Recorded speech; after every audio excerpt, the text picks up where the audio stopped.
A stolen glance, a shared smile, an intimate connection, a canvas painted with raw emotions, a moment unseen by the audience but felt with unrivaled intensity by the couple, known as the first look, has taken the wedding industry by storm. Traditionally, the bride and the groom see each other for the first time on a wedding day when walking down the aisle, but the first look has become very popular in the recent years.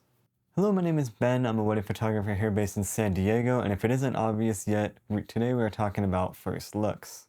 Whether or not you should have a first look depends on your preferences and the vision you want to have for your day. And in this video, I'm going to present to you with the information to help you decide whether you want to have one or go the traditional route. First, I want to give a brief history of the idea of a first look versus the traditional day. The tradition of the bride and the groom seeing each other for the first time at the ceremony came back when arranged marriages were much more common. They were afraid that if the groom saw the bride before the ceremony and he didn't like the way that she looked, then he would back out. And the thought process was that if he saw the bride coming down the aisle for the first time on the wedding day, then it would be harder for him to do that.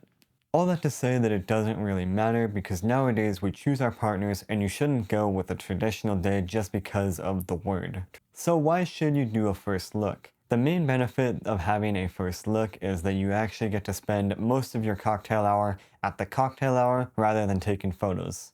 Because you will be seeing each other before the ceremony, it's easier to start with the family and the wedding party and even each other before the ceremony. Let's take a look at how I like to structure my traditional days versus my first look days, and let's assume this is a single location wedding in the middle of the summer. This is also a photography timeline, so I'm not going to include hair and makeup and also like reception events. For a traditional day, your timeline might look like 2 o'clock, groomsmen getting ready, and then I would usually do the groomsmen photos. 3 o'clock would be brides and the bridesmaid photos. 5 o'clock would be the ceremony, and then after the ceremony, we go straight into the family photos, wedding party photos, and then couples photos. Let's assume your grand entrance is around 6:30 or 7, and then somewhere in there I'm going to take them out for 15 or 20 minutes for a sunset session. Versus a first look timeline, let's assume that I start at 2 o'clock with the groom, and then since I'm not taking the groomsmen photos yet, I can jump over to the bride at 2:30. That goes for about 30 minutes to an hour, assuming she's all done with her hair and makeup. Then we can do the first look at 3:15 and go straight into wedding party photos after. If it makes sense, I will even start with the bride and then jump over to the groom for like 15 or 20 minutes and then come back to the bride and then finish her getting ready. But it depends on the venue and also the timeline. After the wedding party photos, I will typically do some couple portraits for about 15 to 30 minutes around the venue. Sometimes I'll even start with the family before the ceremony, but that's assuming that everyone's there. Then we have the ceremony, and then after the ceremony, all I have to do is the family photos, assuming we didn't do those beforehand. Now you get to spend most of your cocktail hour with your guests, and then after that, all you have to do is the sunset session later on. Let's look at the timelines side by side. The main takeaway is there's a lot more flexibility with a first look, so if you're anxious about things running behind during the earlier stages of the day, which is when things are more likely to, the first look can help alleviate that. The main takeaway for a traditional timeline is that you will be basically cramming all your photos into an hour or an hour and a half right after the ceremony. You can clearly see that you get more flexibility with your timeline when you do a first look. Let's assume that you do your first look about 1.5 or 2 hours before the ceremony.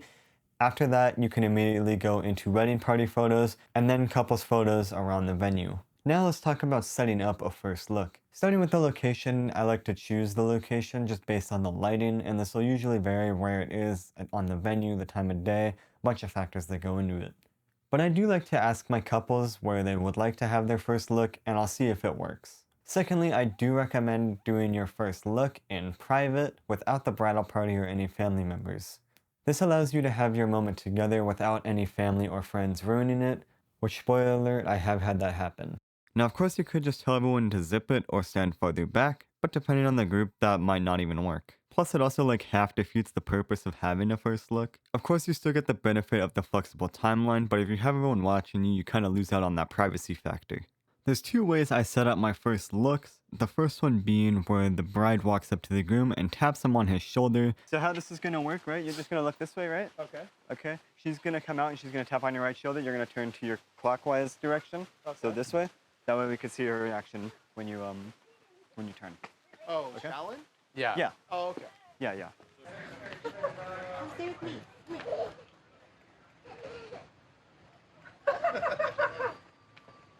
here. Nashi, come here. Nashi. And the other one being where both of them turn around at the same time. For first looks with multiple people, the second option is almost always better.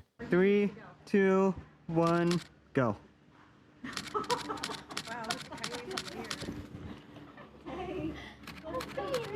No. Turn.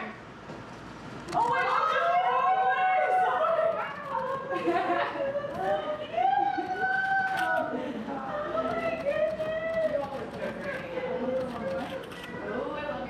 If you're feeling pressure and you want to relieve it, doing a first look is a great way to do that. If you also don't like being emotional in front of your friends and family, doing a first look can help with that.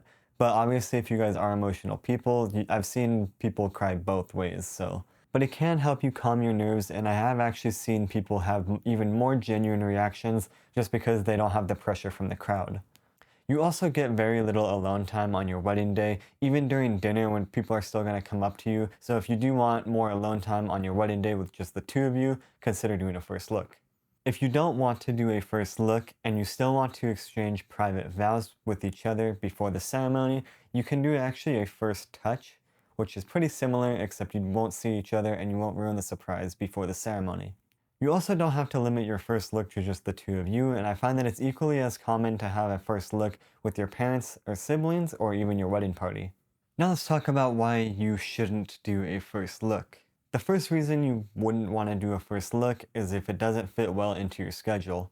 Now most of the time you can fit a first look into your schedule, but I find that if you maybe have an 11 a.m. or a 12 p.m. ceremony, then it might be a little bit more difficult. If you want to do a first look, you do have to be ready earlier, so if you want to have fresh makeup and a fresh bouquet during the ceremony and the family photos afterwards, then you might want to skip the first look. As you can see, there really isn't a whole lot of cons to having a first look.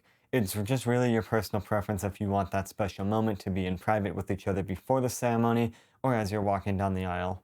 If you do want to go with the traditional day, I would recommend extending your cocktail hour to about an hour and a half or maybe even 2 hours. Also remember to take into consideration the time of year of your wedding. If you're planning in November through maybe the end of January, the sun sets before 5 o'clock. I find that most ceremonies during the winter start around 2 or 3, versus in the summertime most ceremonies start between 4 and 6. This also applies if your wedding is in the mountains. It might be wise to check what time the sun is going to set over the mountain, because it's not going to be the same time as the sunset time on like the Apple Weather app or Google.